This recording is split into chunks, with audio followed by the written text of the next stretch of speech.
Welcome back, folks, to Let's Play Discworld 2. When last we left off, we were in the Fresh Start Club. Although I called it a Dead Rights Club, they are indeed about dead rights, but they are called the Fresh Start Club.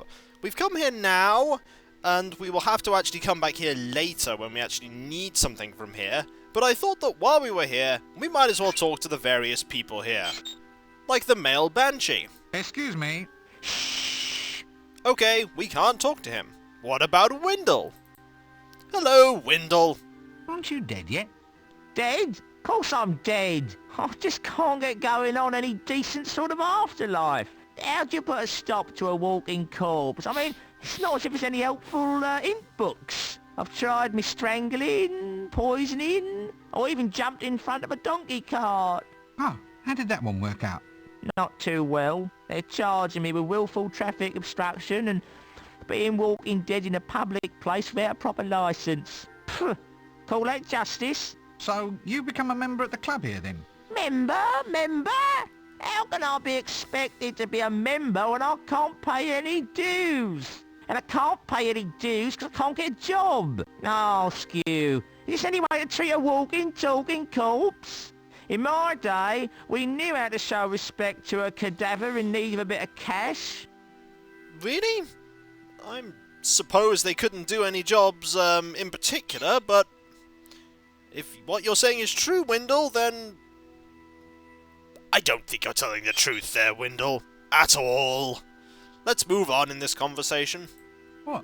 They want to make you pay dues? It's all Reggie's fault. He wants to pre-print coffin lids with membership details on the inside. What, and that's going to be expensive? Well, coffin lids don't grow on trees, you know. Well, not on any trees I've seen, not when I'm sober anyway. Although they do grow as trees, and then you cut down the trees, Windle. What do you mean you can't hold down a job? I mean, it's not as if you're rushing off anywhere, is it? It's not as if you're going to have any sick days off. Oh, yes. Well, you try telling that to an employer. I mean, the advantages of a dead employee are obvious to anyone. No lunch hours, no night shift worries. I mean, you'd think anyone could see it's in all of our best interests. So what happened? Did they complain about the smell? No. It's all, bureaucracy. Just try filling in a tax form when you're officially dead. You'll see. Place of residence? Graveyard. Current occupation? Decomposition specialist. I mean, it's an uphill struggle from the word go. No wonder people spend so much time trying to avoid death. The paperwork complications are enormous. Poor Windle. Poor old Windle. From youth to academic. From academic to the grave. From the grave, whoomp. Right onto the Dole Queue. That's a welfare state for you. Let us say goodbye to Windle. Goodbye! And talk to the bogeyman behind him. He seems to be someone we can talk to.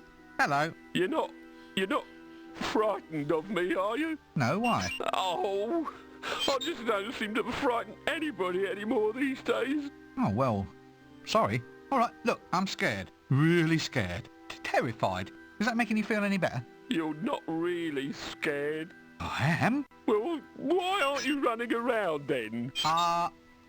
Because I'm scared stiff. Yeah, that's it. I've been scared into that strange lucid state of unreality and just don't seem to be able to move my legs. Rooted to the spot in terror. Me? Really? Gosh, yes. If I was any more scared, my ears would drop off. Trust me on this. I don't think he believes you, Rincewind. I thought we cured you last time. What happened to your old door? Someone kept putting letters under the doorstop. I finally had to give the thing away or drown beneath a flood of second-class mail. I think the worst thing was the smell of all those perfume sample sachets. They've all got this stuff called ambergris in them. Apparently, after a few weeks it all starts going off and you're up to your eyeballs and decaying. Where does ambergris come from in any case? I think a whale is sick somewhere and it gets turned into perfume. Strange but true. And who was the first man to look at a pile of whale vomit and think, oh, that'll make a splendid perfume? Makes you wonder, doesn't it? Do you come to a lot of these meetings then? Not really. I'm not actually dead, you see. Just Undead, but the membership card gives you lots of lovely discounts at the local stores. Cheap headstones, cut-rate coffins, that kind of thing. Yeah, but if you're not actually going to die, I mean drop dead and actually require interment, then why do you need them? Well, they make great gifts. What, happy birthday, now here's a headstone in the sincere hope you find a use for it soon, and that sort of thing. Got many friends, have you? You don't need to answer that if you don't want to. Oh, poor bogeyman. The world's shyest bogeyman. You know, I'd have been really intrigued and astonished if this had been a better kind of day. Unfortunately, it's not a better kind of day, is it, Rincewind? Look, I'm afraid I have to be somewhere else. These conversations, as I recall, are quite long, so let's see if we can talk to the black sheep. Hello. Oh, hello. What are you doing in there? Apart from being a quest item, I strongly suspect.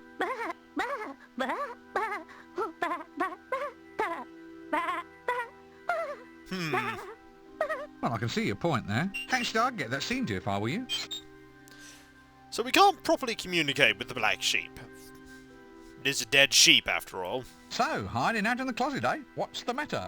Are you taking it on the lamb? Taking it on the lamb? You get it? Oh. Let's open the door again. And not mention the joke. Why exactly are you hiding here in this closet? Bah. Really? Bah, bah, bah. So I see. Well, I just don't see that there's much call for undead sheep in the career world. I mean, I know you'd like to expand your boundaries, but I'm just not sure how I can help you achieve fame. Tell you what, though, I'll keep my ear to the ground. Bah. Oh, no, you're quite welcome. And there's the black sheep. Skeleton in the closet. A black sheep. Nope, I don't think I'll press any further on this one. Good plan.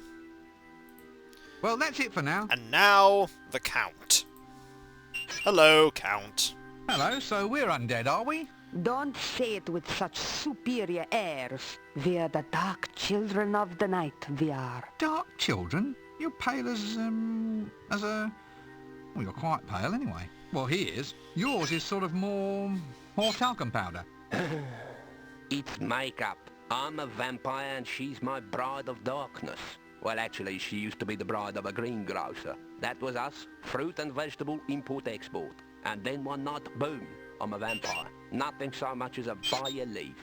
A quick nip in the neck and you're a vampire, pal. So if you're a vampire and she's not, then why is she dressed up like that? A wife should always share her husband's hobbies. Besides, you get to wear interesting costumes.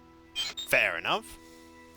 Let me get this straight. You're both urban vampires, are you? Dreadlords of the night's abyss, all that sort of thing. That's right. And you also, as I recall, run a successful grocery business down in Treacle Street. Used to. Phew, it was a smashing business, that was. We didn't truck with the usual fruit and veg. We had the direct distributorship of clutchy and giant peaches. The only place you could get them in the whole city. Giant peaches? Yeah, 6 foot high and weighing 500 pounds. God, they were beautiful.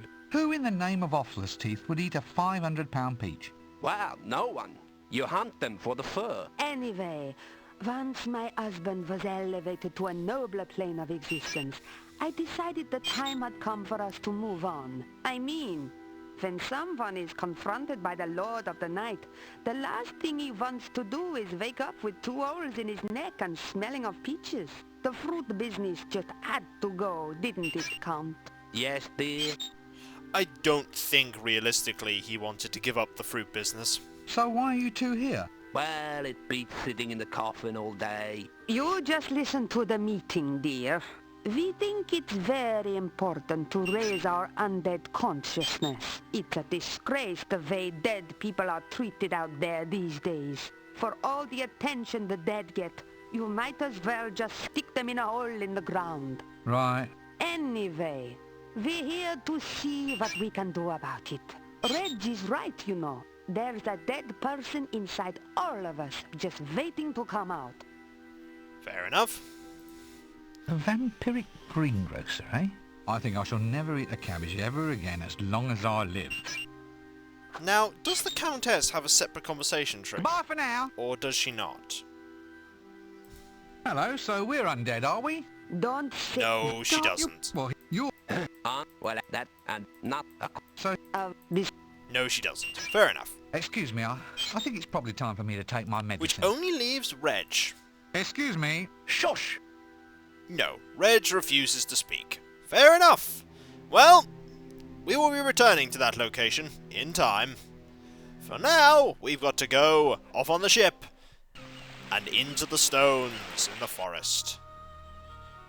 This is quite a nice forest, as it would be, leading towards the elven lands, and there they are, the stones. No matter how closely you have me examine them, I'm afraid they're always just going to be stones. Hang on, you know, maybe this is one of those interdimensional gates I've heard tell about. Yes. Yes, it is. Let's go through.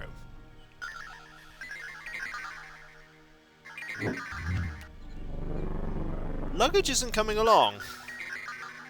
Or rather, can't. So we are in fact here alone. And we're not going to get very far, are we? Oh boy, a pretty fairy castle. If we hang around long enough, maybe there'll be a lovely parade. Unlikely. Let's try and go in. I bet this isn't going to work. Nope.